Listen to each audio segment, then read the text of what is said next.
बिस्मिल्लाहिर्रहमानिर्रहीम अस्सलाम वालेकुम। आप मेरा यूट्यूब चैनल देख रहे हैं। Welcome to my YouTube channel. Session 4 का लेक्चर नंबर 4 हम पढ़ेंगे आज। सेशन 4 के लेक्चर नंबर 4 में मैं आपको बता दूं कि हमने पार्ट्स ऑफ स्पीच स्टार्ट किए थे कल। पार्ट्स ऑफ स्पीच इंशाल्लाह ताला आज हमारे कवर हो जाएंगे, सारा कुछ मुकम्मल हो जाएगा। इसके अलावा एक और जो टॉपिक है वो भी आज मैं सारा कवर कर दूंगा आपका। वो जो आपका फ्रेज क्लास वगैरह का जो है ना सेंटेंस, वो भी इंशाल्लाह ताला आज हम कवर कर लेंगे। तो कल मैंने 4 आपको पार्ट्स ऑफ स्पीच कराए थे। नाउन, और उसके बाद मैंने प्रोनाउन आपको करवाया था, प्रपोजिशन करवाया था और कंजंक्शन करवाया था। आज इंशाल्लाह ताला हम करेंगे वर्ब, एडजेक्टिव, एडवर्ब, इंटरजेक्शन, और उसके बाद word, class, phrase and sentence. ये क्या होते हैं, इनमें क्या फ़र्क होता है, ये हम पढ़ेंगे इंशाल्लाह ताला। जब आज का लेक्चर आप ये पढ़ लेंगे, सारा देख लेंगे, उसके बाद फिर आपके लिए ये असाइनमेंट, एक आर्टिकल लिखा है मैंने अपने पास ही, एक मैंने पैराग्राफ लिखना है। आपने ये पैराग्राफ पढ़ना है। ये पैराग्राफ पढ़ने के बाद जब आप ये आज का लेक्चर सुन लेंगे, सारा अच्छी तरीके से समझ लेंगे, समझने के बाद फिर ये आपके नोट्स, जैसा कि आपको पता है कि आपके व्हाट्सएप ग्रुप में आ जाएंगे। तो आपने ये नोट्स से आप ये पैराग्राफ पढ़ना है। ये पैराग्राफ पढ़ने के बाद फिर ये आपने क्वेश्चन का आंसर करना है। ठीक है जी, मैंने नीचे क्वेश्चन लिखे हुए हैं। क्या लिखा हुआ है जी? समी सेड टू मी, इसमें आपने बताना है टू क्या है। टू इसमें कंजंक्शन है, प्रेपोजिशन है, वर्ब है, एडवर्ब है, एडजेक्टिव है, क्या है। ठीक है। इसी तरह we decided to help her, अब इसमें टू आपने बताना है क्या। यही क्वेश्चन जी आपके पीपीएससी, एफपीएससी में आजकल आ रहे हैं, एनटीएस में, केपीपीएससी में, मीन के जो भी आपका कॉम्पिटिटिव एग्जाम है गवर्नमेंट जॉब के हवाले से, इस तरह के क्वेश्चन आते हैं। ठीक है। तो जैसा कि मैंने आपको बताया था, इंशाल्लाह ताला जैसे भी आप सेशन 4 आज का मुकम्मल हो जाएगा आपका, तो आप 100% हम गारंटी करेंगे आपका जो गवर्नमेंट जॉब का कोई भी टेस्ट आप देने जाएंगे इंशाल्लाह ताला पास करेंगे। अगर आप पहले दफ़ा वीडियो देख रहे हैं, मेरा नंबर आपके स्क्रीन पे चल रहा है, व्हाट्सअप करें, इंशाल्लाह ताला हम आपको व्हाट्सअप ग्रुप में ऐड कर लेंगे। ग्रुप हमारे मेल और फीमेल के सेपरेट होते हैं। फीमेल के नंबर की प्राइवेसी 100% हम श्योर करते हैं, और गवर्नमेंट जॉब की टेस्ट प्रिपरेशन के वाले से हम आपको गारंटी करते हैं कि आपका टेस्ट जो है ना हम पास करवाएंगे। ठीक है। उसके बाद जी, the knife cut a deep. ठीक है। अब इसमें आपने बताना है कट क्या है। कट इसमें वर्ब है, एडवर्ब है, एडजेक्टिव है, नाउन है, प्रपोजिशन है, कंजंक्शन है, क्या है। ठीक है। उसके बाद है deep cut on her finger, इसमें आपने बताना है कट क्या है। ठीक है। ही इज़ वेरी इंटेलिजेंट, इसमें वेरी क्या है। ठीक है। राश्ड टू आवर एकेडमी, इसमें आपने बताना है टू क्या है। Preparing ourselves for competitive exam, आपने बताना ये फ्रेज है कि क्लॉज है कि सेंटेंस है, क्या है। ठीक है जी, ये आपके क्वेश्चन होंगे। चलते हैं अपने लेक्चर की तरफ। ठीक है। जैसे आज का लेक्चर आप पढ़ेंगे इंशाल्लाह ताला आपको ईच एंड एवरीथिंग, ये जो आपको क्वेश्चन शायद मुश्किल लग रहे हो, अभी आपके आसान हो जाते हैं। ठीक है। तो थोड़ा सा मैं आपको रिकैप कर दूं कल वाला। ठीक है। तो सबसे पहले हमने पढ़ा था जी नाउन। आपके पार्ट्स ऑफ स्पीच हमने 8, मैंने अब आपको बताया था ये 8 के 8 मैंने आपको पढ़ाने हैं। तो कल हमने पढ़ा था नाउन। नाउन क्या था जी? नेम ऑफ एनी पर्सन और प्लेस और thing is called noun. Noun जो है ना जी, वो किसी चीज़ का नाम है, किसी जगह का नाम है, किसी भी बंदे का नाम है। ठीक है। अब टाइप्स ऑफ नाउन हमने पढ़े थे, proper noun, common noun, abstract noun, collective noun और मटेरियल नाउन, ये हमने कल पढ़े थे। डिटेल से बात हो गई है। ठीक है। अगर आपने पहले कल की वीडियो नहीं देखी तो देख लीजिएगा। ठीक है। चैनल की प्लेलिस्ट में पड़ी हुई है। उसके बाद फंक्शन ऑफ नाउन हमने पढ़ा था कि जो नाउन है ना, वो नाउन आपका उसका फंक्शन क्या है। ठीक है। नाउन में भी सब्जेक्ट और ऑब्जेक्ट, सब्जेक्ट भी हो सकता है, ऑब्जेक्ट भी हो सकता है नाउन। ठीक है जी। उसके बाद जी, इट में भी डूअर, रिसीवर और इन्फिनेटिव। ठीक है। ये इन्फिनेटिव मैंने आपको बताया था, किसी भी वर्ब के साथ टू लगा देना, वर्ब की पहली फॉर्म के साथ टू लगा दें, वो आपका नाउन बन जाता है। जैसे to move, to go, to come. ठीक है। जब टू लगा देंगे ना पीछे, तो वो इन्फिनेटिव आपका बन जाएगा, वो आपका क्या होगा, वो नाउन हो जाएगा। ठीक है जी। उसके बाद प्रो नाउन हमने पढ़ा था, replacement of noun is called pro noun. ठीक है। प्रोनाउन क्या, नाउन की जगह पर चीज़ें इस्तेमाल होती हैं, ही, शी, इट, दे, वी वगैरह। ठीक है। वो आपके प्रोनाउन होते हैं। उसके बाद प्रपोजिशन हमने पढ़ी थी। प्रपोजिशन और कंजंक्शन मैंने आपको कल बताया था कि प्रपोजिशन और कंजंक्शन आपने इनको दोनों को इकट्ठा पढ़ना है। ठीक है। इनको कंपैरिजन में पढ़ेंगे तो आपको ये चीज़ें आसान हो जाएंगी। प्रपोजिशन क्या होता है जी? Preposition the word use before noun और प्रोनाउन इज कॉल्ड प्रपोजिशन। किसी भी नाउन या प्रोनाउन से पहले जो वर्ड इस्तेमाल होता है वो आपकी प्रपोजिशन होती है। और कंजंक्शन क्या होता है? कंजंक्शन होता है जो आपकी दो सेम चीज़ों के दरमियान आता है, दो वर्ड्स के दरमियान आ जाए, दो फ्रेज के दरमियान आ जाए सॉरी, दो क्लास के दरमियान आ जाए, दो सेंटेंसेस के दरमियान, दो सेंटेंसेस मीन के दो कोई भी चीज़ उनके दरमियान में कोई लफ्ज़ आएगा, वो आपका कंजंक्शन होगा। अगर आपका आगे पीछे मुख्तलिफ चीज़ें हैं, आगे वर्ड है, पीछे क्लाज है, या पीछे फ्रेज है, आगे आपका क्लाज है, तो वो दो डिफरेंट चीज़ें हैं, उनके दरमियान कोई वर्ड आ जाता है, या किसी नाउन या प्रोनाउन से पहले कुछ आ जाता है, उसको हम कहते हैं प्रपोजिशन कहते हैं। मैंने कल आपको सारी एग्जांपल भी इसके दी थी, थोड़ी सी मैं आपको एग्जांपल फिर यहाँ पे जो देखें, जो मैंने कल भी डिस्क्राइब की थी, ये डिस्कस की थी हमने एग्जांपल, जैसे for example the police man rain after the thief. अब इसमें आफ्टर क्या है, अब देखिए ना, पीछे क्या, द पुलिस मैन रैन, यहाँ पे पीछे वाला पुलिस मैन दौड़ रहा है, नेक्स्ट क्या है, आफ्टर द थीफ। तो ये आफ्टर जो है ना, द थीफ से पहले आया, तो द थीफ क्या है, ये एक आपका नाउन है ना, ये किसी का नाम है ना, चोर का नाम है, ठीक है। तो नाउन से पहले जो चीज़ आती है वो आपकी प्रपोजिशन होती है। इसी तरह आपके पास she came after I had left. आप देखें ना, आफ्टर इसमें देखें, आफ्टर से पीछे क्या है, शी केम, आगे क्या है, आई हैड लेफ्ट। इसमें आफ्टर से आगे पीछे आपको सिर्फ नाउन नहीं नजर आ रहा है, पूरे पूरे आपको क्या नजर आ रहे हैं, आप उसको यहाँ पे क्लॉज नजर आ रहे हैं, क्या जी, she came, I had left, ये दोनों क्लॉज हैं, ठीक है जी। तो आपको क्या नजर आएगा, इनके दरमियान में जो आ रहा है आफ्टर, ये आपका कंजंक्शन है, ये आपका कंजंक्शन है। अभी मैं क्लॉज और जो है ना फ्रेज के हवाले से बात करूंगा, तो आपको क्लॉज और फ्रेज के बारे में सारी कुछ कवर आ जाएगा, ठीक है जी। उसके बाद I have not met him since January. अब यहाँ पे सिंस जो है ना, सिंस देखें कहाँ पे आया है, सिंस जनवरी से पहले आया, तो जनवरी क्या है, एक महीने का नाम है, तो नाउन से पहले सिंस आया, तो ये अब आपका क्या है, प्रपोजिशन है। उसके बाद जी I have not met her since he left. अब देखिए यहाँ पे सिंस क्या है, वो वर्ड वही है, ऊपर सिंस आया जनवरी से पहले, वो आपका प्रपोजिशन बन गया। और यहाँ पर जो सिंस है आपका ही लेफ्ट से पीछे आया, ये ही लेफ्ट क्या है, ही लेफ्ट कोई आपका जनाब नाउन या प्रोनाउन तो नहीं है, क्या है, ये एक लेफ्ट करना क्या होता है, आपका वर्ब है ना, तो इससे पहले सिंस, अब ये सिंस क्या है, ये आपका कंजंक्शन बन गया, ये आपका प्रपोजिशन नहीं रही, ठीक है जी। He died for his country, यहाँ पे फॉर क्या है, या आप देख लेंगे, हिज कंट्री क्या है, उसका मुल्क का नाम है, ठीक है। हिज कंट्री, ये हिज कंट्री प्रोनाउन ही है ना, ये ठीक है, तो ये आपका क्या होगा जी, प्रपोजिशन हो जाएगा, ठीक है। उसके बाद वर्ब की बात करते हैं। वर्ब आपके होते हैं जी, वर्ड डिनोटिंग द एक्शन और state of subject is called verb. किसी भी चीज़ का एक्शन या उसका मीन्स के उसका काम या उसकी जो हालत है ना, इस वक्त वो कैसा है, उसको हम कहते हैं वर्ब। उसको हम क्या कहते हैं जी, वर्ब कहते हैं। एग्जांपल क्या है जिसकी, ही reached the office on time, he reached the office on time. आप देखें उसका काम क्या है, पहुंचना, पहुंचा है ना, तो रीच यहाँ पे क्या है आपका, यहाँ पे आपका वर्ब है। He is good in nature. अब यहाँ पे देखें, ये बड़ा इंपॉर्टेंट क्वेश्चन अक्सर फिर पूछा जाता है, he is good in nature, वो अच्छा है अपनी नेचर में, ठीक है। अब वो कहता है यहाँ पे बताएं इसमें जो है ना वर्ब क्या है, तो कुछ बच्चों को नजर आ रहा होगा कि इसमें वर्ब है को नहीं। अब मैं कहता हूँ इज इसमें वर्ब है, वो कहते हैं नहीं, इज तो हेल्पिंग वर्ब है। जब हेल्पिंग वर्ब भाई, अब वर्ब भी नहीं है तो हेल्पिंग वर्ब कहाँ से आ गया। तो इज क्या है, इज यहाँ पे वर्ब है, कैसा ये आपका स्टेटिव वर्ब है, वो उसकी स्टेट बता रहा है कि वो अच्छा है।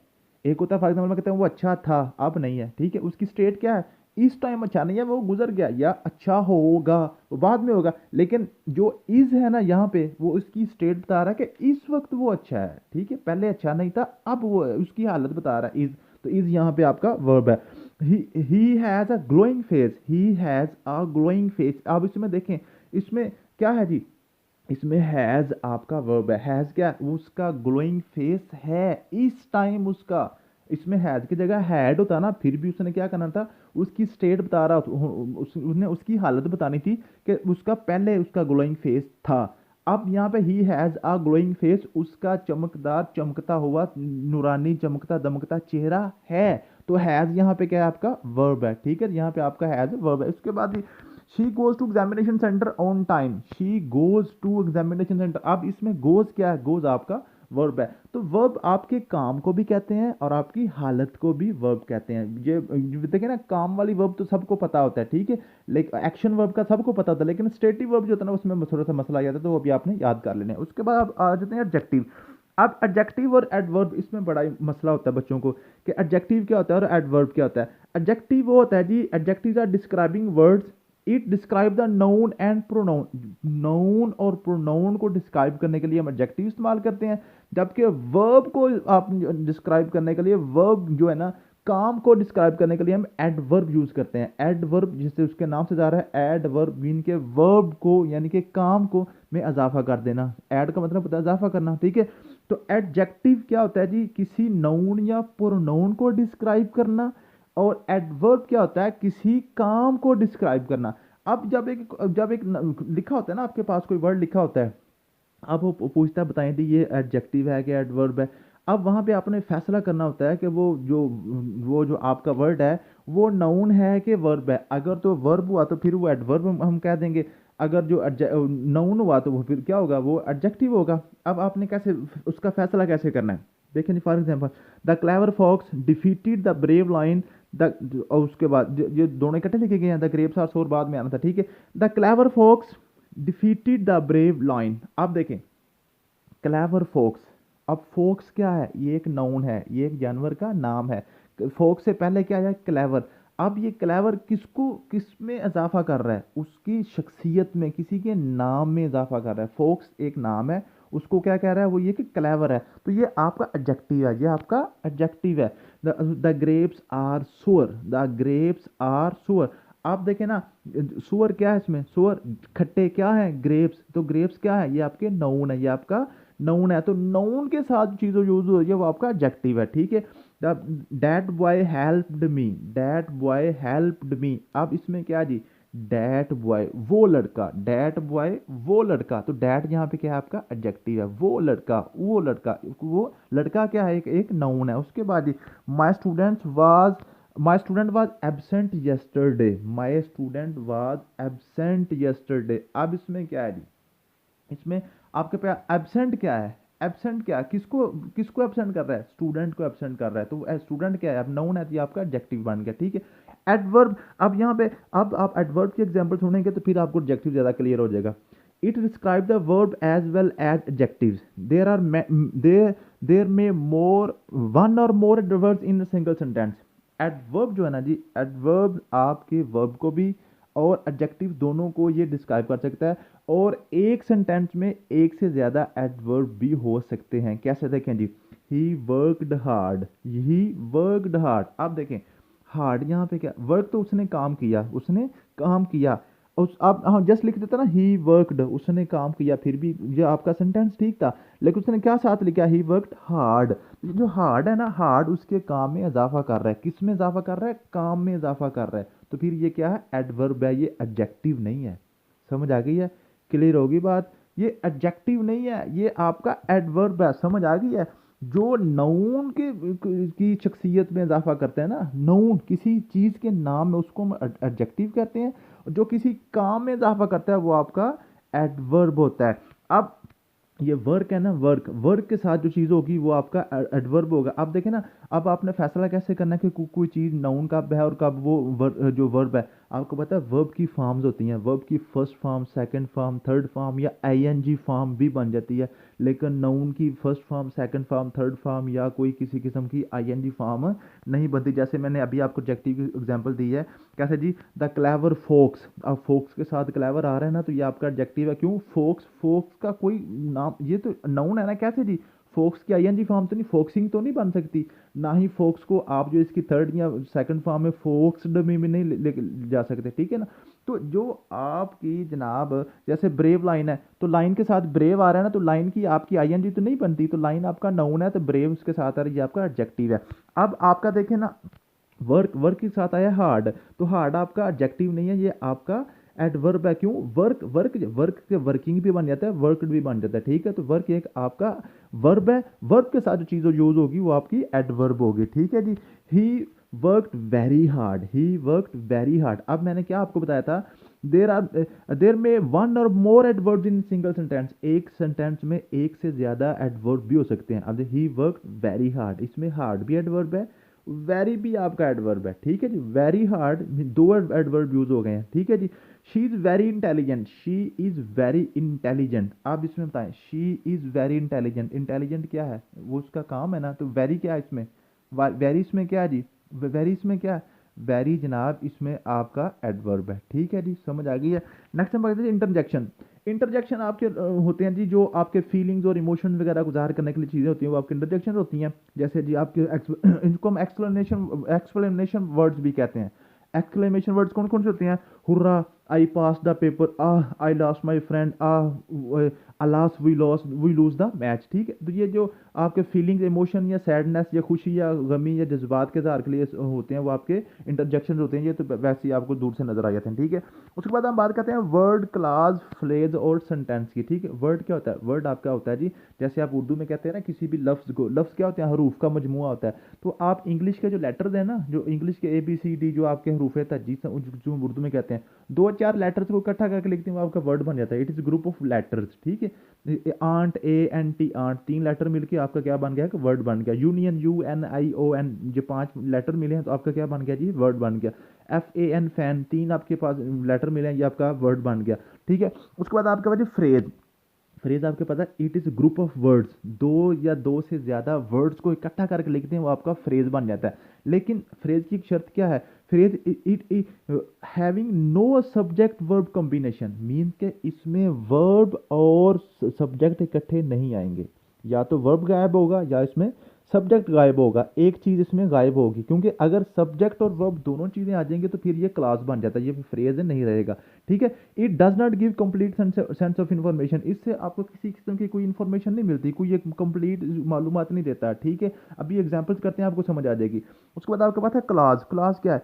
It is group of words having subject verb combination, subject भी मौजूद होता है, वर्ब भी मौजूद होता है, ठीक है जी। तो ये आपका क्लास है। इट मे और may not give complete sense of information, इससे भी आपको कंप्लीट इन्फॉर्मेशन मिल भी सकती है, नहीं भी मिल सकती। इसके फिर दो, इसके लिहाज से ना 2 टाइप्स होती हैं, एक होता है इंडिपेंडेंट क्लास होता है, एक होता है डिपेंडेंट क्लास, ठीक है।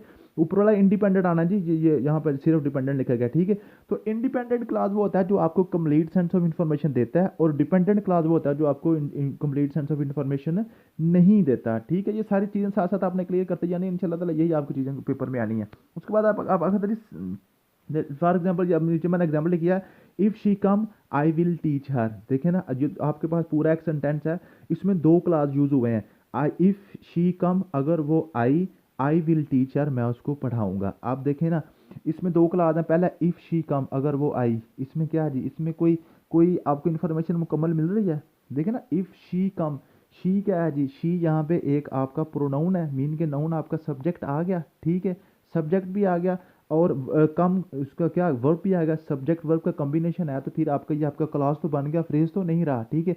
उसके बाद आई विल टीच हर, मैं उसको पढ़ाऊंगा। अब देखें ना, आई विल टीच हर, ये क्लास क्या है? ये कंप्लीट इन्फॉर्मेशन दे रहा है, एक मुकम्मल फिक्रा बन रहा है, आई विल टीच हर, मैं उसको पढ़ाऊंगा, ठीक है।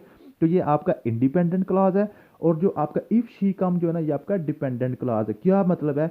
अगर मैं इफ़ शी कम से आगे आई विल टीच हर को हटा दूँ ना, तो आई जो ना इफ़ शी कम जो है ना, इससे कोई इन्फॉर्मेशन आपको नहीं मिलेगी। अगर आई विल टीच हर से पहले मैं इफ़ शी कम को हटा दूँ ना, तो फिर भी आई विल टीच, तो फिर भी मुकम्मल इन्फॉर्मेशन दे रहा है, आई विल टीच हर, मैं उसको पढ़ाऊंगा, ये आपका फिक्रा मुकम्मल हो रहा है। तो जो इंडिपेंडेंटली आज़ादाना तौर पर खुद जो ना मुकम्मल हो जाता है, वो आपका इंडिपेंडेंट होता है। और जो क्लास, ऐसा क्लास जिसको मुकम्मल होने के लिए दूसरे क्लास की मदद की ज़रूरत होती है, उसके बगैर वो मुकम्मल नहीं होता, वो आपका डिपेंडेंट क्लास होता है, ठीक है जी। उसके बाद आपके पास है sentence. It is group of words having subject verb combination, ये भी बिल्कुल वही है, समझ लें कि जो आपका इंडिपेंडेंट क्लास है ना, वो आपका सेंटेंस भी कहलाता है, ठीक है। लेकिन सेंटेंस क्या, सेंटेंस में एक से ज़्यादा क्लास भी हो सकते हैं, जैसे ऊपर है ना, if she come I will teach हर, इसमें 2 क्लास यूज़ हुए हैं, ठीक है। तो एक सेंटेंस में 2, 4, 10, 50 क्लास भी आप यूज़ कर सकते हैं, ठीक है। लेकिन क्लास जो है ना, वो कंप्लीट इन्फॉर्मेशन देने वाला सबसे छोटा जो फिक्रा आपका होता है, सबसे छोटा सेंटेंस वो आपका क्लास कहलाएगा। और एक सेंटेंस में एक से ज़्यादा क्लास भी हो सकते हैं, ठीक है जी। समझ आ गई है? नेक्स्ट हम बात करते हैं जी एग्जाम्पल की। इस एग्जाम्पल से आपको थोड़ी समझ आ जाएगी आपकी वर्ड फ्रेज और क्लास की। I like to travel with her, I like to travel with her, आप इसमें देखें, I like to travel, I यहाँ पे क्या आ गया? यहाँ पे क्या आई क्या आ गया? सब्जेक्ट आ गया। लाइक टू ट्रैवल, तो ट्रैवल यहाँ पे क्या आ गया? वर्ब आ गया। आई मीन ट्रैवल, काम को वर्ब कहते हैं ना, सब्जेक्ट भी आ गया, वर्ब भी आ गया, तो ये आपके पास क्या बन गया? आपके पास क्या बन गया? I like to travel. तो एक पूरा सेंस दे रहा है, आई लाइक टू ट्रैवल, मैं जो है ना ट्रैवल करना पसंद करता हूँ। तो इसमें क्या है? ये आपके पास सब्जेक्ट भी आ गया, वर्ब भी आ गया, तो ये आपका क्लॉज बन गया, ये आपका क्लॉज बन गया। आगे जी, travel with her, travel with her, अब इसमें देखें नेक्स्ट में ना आई लाइक टू कुछ काट दें, ट्रैवल विद हर पे ज़रा गौर करें। तो ट्रैवल विद हर क्या है? ट्रैवल भी, ट्रैवल यहाँ पे आपके पास वर्ब है, और हर यहाँ पे आपके पास क्या है जी? सब्जेक्ट है। ऑब्जेक्ट या सब्जेक्ट एक ही बात है, ठीक है जी। तो ऑब्जेक्ट सब्जेक्ट यहाँ पे अगर ट्रैवल विद हर जस्ट ये रखेंगे तो इसमें हर यहाँ पे आपके पास सब्जेक्ट आ जाएगा। ट्रैवल विद हर तो ये भी ट्रैवल भी आएगा और हर भी आएगा, तो ये आपके पास क्या बन गया, क्लॉज बन गया। इसमें सब्जेक्ट भी आ गया और आपका वर्ब भी आ गया, ठीक है जी। तो उसके बाद जी she likes tea with sandwich, she likes tea with sandwich, वो चाय के साथ सैंडविच पसंद करती है। अब इसमें देखें शी लाइक्स टी, तो अब शी वो लाइक्स पसंद करती है टी चाय को, ठीक है। अब देखें शी आपके पास सब्जेक्ट है, लाइक्स आपके पास क्या है जी, लाइक्स आपके पास क्या है, आपके पास वर्ब आ गया।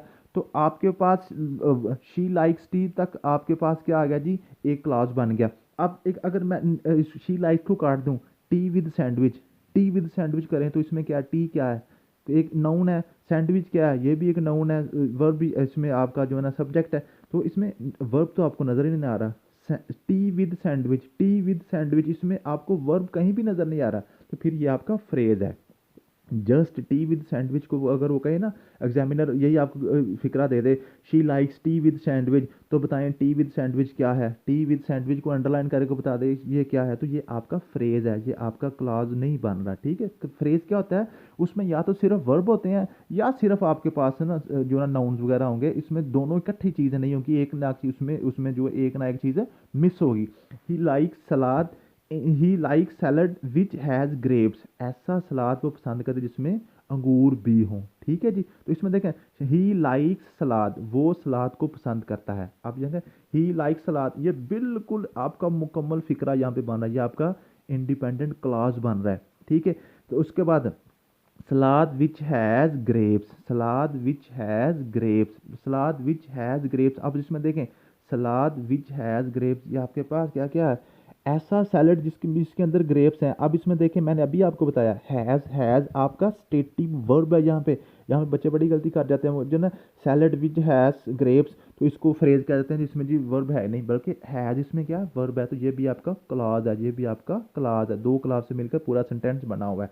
नेक्स्ट देखें the book is lying on the table, the book is lying on the table, तो द बुक आपका सब्जेक्ट है, लाइंग पड़ी हुई है, लाइंग मैंने आपको बताया जिसका आईएनजी बन जाता है वो वर्ब होता है, ठीक है। द बुक इज़ लाइंग, तो ये आपका क्या बन गया, आपका क्लॉज बन गया। तो अगर मैं इसको छोड़ दूं जस्ट लिख दूं lying on the table, lying on the table, तो लाइंग पड़ी हुई है ऑन द टेबल, टेबल के ऊपर, तो टेबल आपका सब्जेक्ट भी आ गया, लाइंग आपकी जो है ना वर्ब भी आ गई, ये भी क्लास बन गया। तो दो आपके क्लास बन के मुकम्मल सब्जेक्ट आपका सेंटेंस बना रहे हैं, ठीक है जी। He was doing the work slowly and carefully, he was doing वो कर रहा था, पूरा क्लास आपका हो गया, ठीक है। ही वॉज, ही सब्जेक्ट भी आएगा, डूइंग आपका क्या आ गया जी, आपका वर्ब भी आएगा, तो आपका क्लास मुकम्मल हो गया। The work slowly and carefully, the work slowly and carefully. अब इसमें मुझे बताएं क्या वर्क स्लोली एंड केयरफुली, तो इसमें ये क्लास है क्या फ्रेज है, वर्क स्लोली एंड केयरफुल, इसमें आपको कोई इन्फॉर्मेशन मुकम्मल नहीं मिल रही है, आपका फ्रेज है, ठीक है जी। व्हेन आई सा हर, जब मैंने उसको देखा, she was running behind him, वो उसके पीछे भाग रही थी। व्हेन आई सा हर, जब मैंने उसको देखा, आप इस देखें ना, व्हेन आई सा हर, जब मैंने उसको देखा, अब ये क्लास तो है लेकिन ये डिपेंडेंट क्लास है, कैसे, व्हेन आई सा हर जब मैंने उसको देखा। अब जब मैं ये कह दूंगा ना व्हेन आई सा हर, तो नेक्स्ट आप सुनने वाला बंदा अभी अभी ना मेरी तरफ मुतवज्जो होगा कि इससे के बाद मैं क्या कहना चाह रहा हूँ, कि मेरे पास डिपेंडेंट क्लॉज है, किसके डिपेंडेंट है, आगे वाले के, she was running behind him, she was वो उसके पीछे भाग रही थी, ठीक है। तो वो क्या है जी, ये आपका इंडिपेंडेंट क्लॉज है, दो क्लॉज मिलकर सेंटेंस बना रहे हैं। अगर मैं पहले वाला क्लॉज हटा दूं, she was running behind him, वो उसके पीछे भाग रही थी, तो ये आपका मुकम्मल है। इससे जब मैं आपको ना वो इसके पीछे भाग रही थी, मैंने अपनी बात मुकम्मल कर दी, इन्फॉर्मेशन चली गई, ये आपका इंडिपेंडेंट क्लॉज है। उसके बाद I helped her very sincerely but he couldn't score good marks in exam, जी स्कोर नहीं, स्कोर आना था, ठीक है जी, स्कोर लिखा क्या, स्कोर आना था, ठीक है जी। I helped him very sincerely, मैंने उसकी बड़ी जो है ना सिंसियरली ईमानदारी से मदद की, ठीक है। तो ये आपका क्या, आई हेल्प्ड हर वेरी सिंसियरली, तो इसमें आपके क्या, ये पूरा आपका क्लास बन रहा है, इंडिपेंडेंट क्लास बन रहा है। उसके बाद but he could not score good marks in exam, but he could not score good marks in exam, ये भी पूरा आपका क्लास इंडिपेंडेंट बन रहा है। दो इंडिपेंडेंट क्लास मिलके आपका क्या बना रहे हैं, आपका सेंटेंस बना रहे हैं। अब दो इंडिपेंडेंट क्लास के दरमियान आ रहा है बट, तो ये बट क्या है मुझे ज़रा बताइएगा, ये प्रपोजिशन है कि आपका कंजंक्शन है, ये आपका कंजंक्शन है। मैंने आपको बताया दो एक जैसी चीज़ों के दरमियान कोई वर्ड आ रहा है तो वो हमारा क्या होता है जी, कंजंक्शन होता है। सिमिलरली ये आपने जब जो भी आपने पढ़ा है ऊपर, उसके मुताबिक ये सारा पैरा पढ़ेंगे। पैरा पढ़ने के बाद इन क्वेश्चन के आप आंसर करेंगे। अगर आप आंसर कर जाते हैं तो इंशाल्लाह ताला आपको ये चीज़ें पेपर में हेल्पफुल होंगी। Thank you so much. मिलते हैं नेक्स्ट वीडियो में। अल्लाह हाफिज़।